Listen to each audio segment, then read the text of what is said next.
आज की वीडियो में हम बात करेंगे मिस नगाटोरो के तीसरे एपिसोड के बारे में। पिछले एपिसोड्स में हमने देखा कि कैसे नगाटोरो अपने सेनपाई को सताती है, लेकिन आज की कहानी थोड़ी अलग लेवल पे जाने वाली है। आज हम देखेंगे एक बहुत ही स्पाइसी घर वापसी, जहां बारिश की वजह से सेनपाई को नगाटोरो के घर जाना पड़ता है।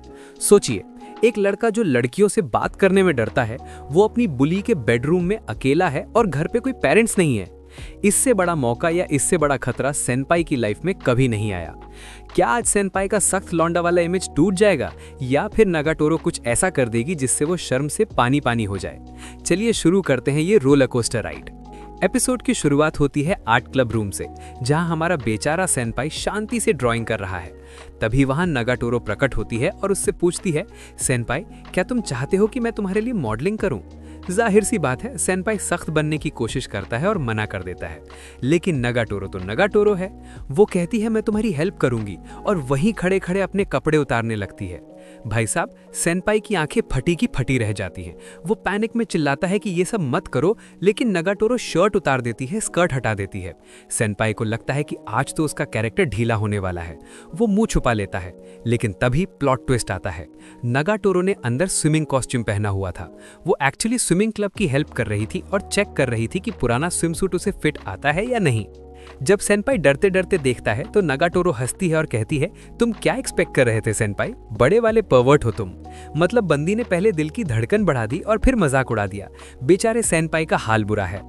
सीन चेंज होता है और हम देखते हैं कि मौसम ने करवट ले ली है।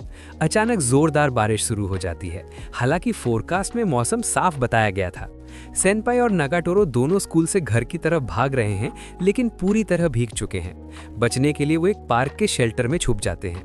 यहाँ पर जो सीन बनता है वो एनिमे हिस्ट्री के सबसे ऑकवर्ड मोमेंट्स में से एक है। नगाटोरो सेनपाई से कहती है, इधर मत देखना। सेनपाई पूछता है, क्यों?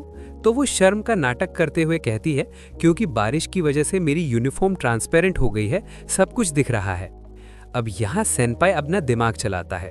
उसे याद आता है कि सुबह नगाटोरो ने यूनिफॉर्म के नीचे स्विमसूट पहना था।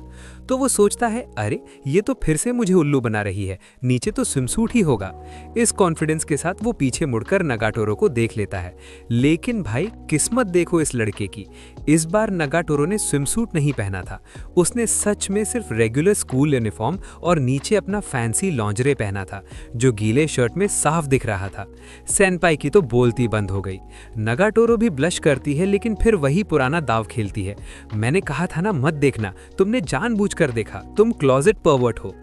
बेचारा सेनपाई सफाई देता रह गया कि मुझे लगा स्विमसूट होगा, पर नुकसान तो हो चुका था। लौंडा पिघल गया था। बारिश रुकने का नाम नहीं ले रही थी और ठंड बढ़ रही थी। नगाटोरो पूछती है कि सेनपाई का घर कहाँ है। सेनपाई बताता है कि उसका घर बहुत दूर है, इंटरसेक्शन के बाद टनल के उस पार जाना पड़ता है। ये सुनकर नगाटोरो हंसती है और बताती है कि उसका घर तो बस बगल में है, कन्वीनियंस स्टोर के पीछे। फिर वो एक ऐसा सवाल पूछती है जो हर लड़के का सपना होता है, सेनपाई, मेरे घर चलोगे? सेनपाई की हालत खराब। एक लड़की जिसके कपड़े गीले हैं, वो उसे अपने घर बुला रही है। वो मना करने की कोशिश करता है, पर ठंड के मारे उसके पास कोई ऑप्शन नहीं बचता। जब वो घर पहुंचते हैं, सेनपाई डर रहा होता है कि नगाटोरो के पेरेंट्स क्या सोचेंगे। खैर, नगाटोरो बॉम्ब फोड़ती है कि घर पे कोई नहीं है, सब बाहर गए हैं। लो भाई, अब तो पूरा मैदान साफ है। नगाटोरो सेनपाई को अपने बड़े भाई के कपड़े पहनने के लिए देती है, क्योंकि सेनपाई के कपड़े गीले थे। वो उसे एक टॉवल भी देती है। सेनपाई टॉवल को देखकर सोचता है, क्या ये वही टॉवल है जो नगाटोरो ने यूज किया था? और शर्म से लाल हो जाता है। नगाटोरो उसका चेहरा पढ़ लेती है और हंसती है, अफसोस सेनपाई, ये वो टॉवल नहीं है, मैंने दूसरा यूज किया था। बंदी को पता है कि सेनपाई के दिमाग में क्या गंदगी चल रही है। रूम में आने के बाद नगाटोरो शुरू हो जाती है। वो सेनपाई से पूछती है, क्या तुम पहली बार किसी लड़की के रूम में आए हो? सेनपाई चुप रहता है, जिसका मतलब हाँ ही है। नगाटोरो चिढ़ाती है, तुम्हें पता है लड़के जब लड़की के रूम में आते हैं तो क्या करते हैं? सेनपाई, जो एक सीधा साधा लड़का है, कहता है, पढ़ाई। नगाटोरो हंसती है और कहती है, पढ़ाई नहीं सेनपाई, वो कुछ और करते हैं। वो फिंगर्स का इस्तेमाल करते हैं वीडियो गेम खेलने के लिए। यहाँ नगाटोरो सेनपाई को जस्ट गियर नाम का एक फाइटिंग गेम खेलने का चैलेंज देती है और फिर दोनों वो गेम खेलने लगते हैं। सेनपाई गेम में इतना सीरियस हो जाता है कि वो नगाटोरो पे रहम ही नहीं खाता। वो स्पेशल पंच मार मार के नगाटोरो को बुरी तरह हराने लगता है। नगाटोरो से अपनी हार बर्दाश्त नहीं होती तो वो चीटिंग पर उतर आती है। जब सेनपाई खेल रहा होता है वो उसके हाथों को पकड़ लेती है, गुदगुदी करती है और फिजिकल हो जाती है ताकि वो गेम हार जाए। ये मोमेंट काफी क्यूट था क्योंकि पहली बार हमने दोनों को दोस्तों की तरह मस्ती करते हुए देखा। पूरा टाइम अच्छे से स्पेंड करने के बाद अब सेनपाई का घर जाने का टाइम आ गया। जाते वक्त सेनपाई उसे थैंक्स बोलता है और नगाटोरो भी कहती है कि उसे मजा आया और फिर से दोबारा किसी दिन उन्हें ऐसे ही गेम खेलना चाहिए। अगला दिन स्कूल में कैफेटेरिया का सीन है। सेनपाई हमेशा की तरह अकेले गॉर्जियस कारागे लंच एंजॉय करने के सपने देख रहा था, लेकिन किस्मत खराब थी, सारी सीट्स फुल थी। तभी नागाटोरो उसे बुलाती है, सेनपाई यहाँ सीट खाली है। सेनपाई को पता है कि ये शेरों की गुफा में जाने जैसा है क्योंकि वहां नागाटोरो की 2 फ्रेंड्स हैं। ये वही लड़कियां हैं जो शैतान की नानी हैं। जैसे ही बेचारा सेनपाई डरते डरते बैठता है, इंटेरोगेशन शुरू हो जाता है। एक फ्रेंड पूछती है, ये तुम्हारा बॉयफ्रेंड है? नागाटोरो बिना झिझक के मजाक में हाँ बोल देती है, हाँ हम स्टडी रिलेशन में हैं। अब फ्रेंड्स का मजाक एडल्ट लेवल पर चला जाता है। वो उनसे पूछती हैं, कहाँ तक पहुंचे हो तुम दोनों? ये सुनकर सेनपाई का चेहरा शर्म से लाल हो जाता है। यही देखकर दूसरी फ्रेंड तो सीधा ऑफर दे देती है, अगर नागाटोरो बिजी है तो मैं इससे काम चला लूं, साइड पीस बनोगे? सेनपाई की हालत पतली हो जाती है। फिर शुरू होता है पेट वाला एंगल। फ्रेंड कहती है, ये बॉयफ्रेंड कम और पालतू जानवर पेट ज्यादा लगता है। नागाटोरो इस बात पर हंसती है और कहती है, हाँ देखो कितना फ्लफी है, और सेनपाई के बालों को सहलाने लगती है। लेकिन यहाँ ट्विस्ट है, जैसे ही नागाटोरो की फ्रेंड सेनपाई के बालों को छूने के लिए हाथ बढ़ाती है, नागाटोरो उसे रोक देती है। वो कहती है, मत छू, इसका सर चिपचिपा स्टिकी है, घिन आएगी तुझे। ध्यान दीजिए दोस्तों, सेनपाई चिल्ला रहा है कि मैं रोज नहाता हूँ, लेकिन नागाटोरो ने जानबूझकर उसे गंदा बोला ताकि कोई और लड़की उसे टच ना करे। ये मजाक नहीं, ये टेरिटरी मार्किंग थी। बात यहाँ नहीं रुकती। फ्रेंड कहती है, अगर तुम पेट नहीं तो मालूम तुम क्या हो, एक गुलाम। नागाटोरो इसमें भी प्ले अलोंग करती है और सेनपाई पर हुक्म चलाती है, सुन बे गुलाम, जल्दी खाना खा और काम पे लग।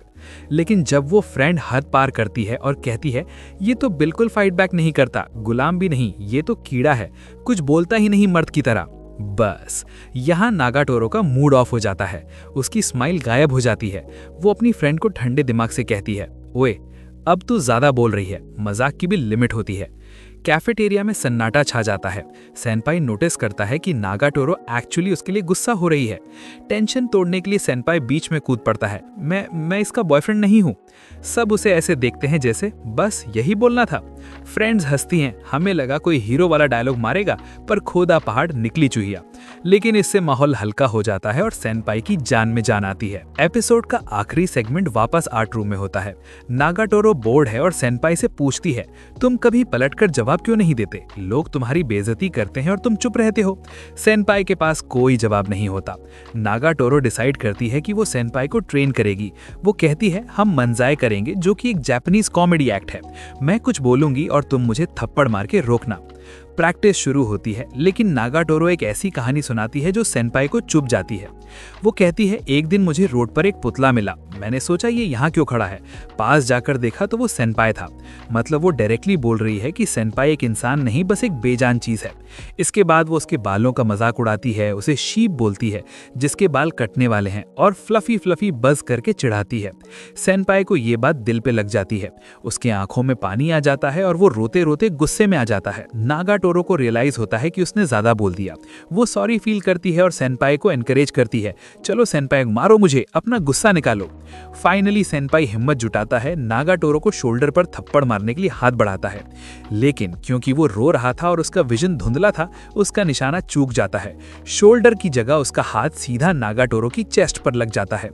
एक सेकंड के लिए सन्नाटा छा जाता है, दोनों के चेहरे टमाटर जैसे लाल। नागाटोरो ऑकवर्डनेस तोड़ने के लिए हंसती है और कहती है, तुमने वहां जानबूझकर मारा ना, तुम सच में पर्वर्ट हो सेनपाई। सेनपाई घबराकर इनकार करता है, लेकिन डैमेज तो हो चुका था। आखिरकार सेनपाई ने जवाब दिया, पर शायद गलत जगह पर हाथ डाल दिया। इस एपिसोड ने दिखाया कि सेनपाई और नागाटोरो का रिश्ता सिर्फ बुलिंग का नहीं है। जब सेनपाई तकलीफ में था, नागाटोरो ने उसे घर बुलाया। जब दूसरे लोग सेनपाई को परेशान कर रहे थे, नागाटोरो ने उन्हें रोका।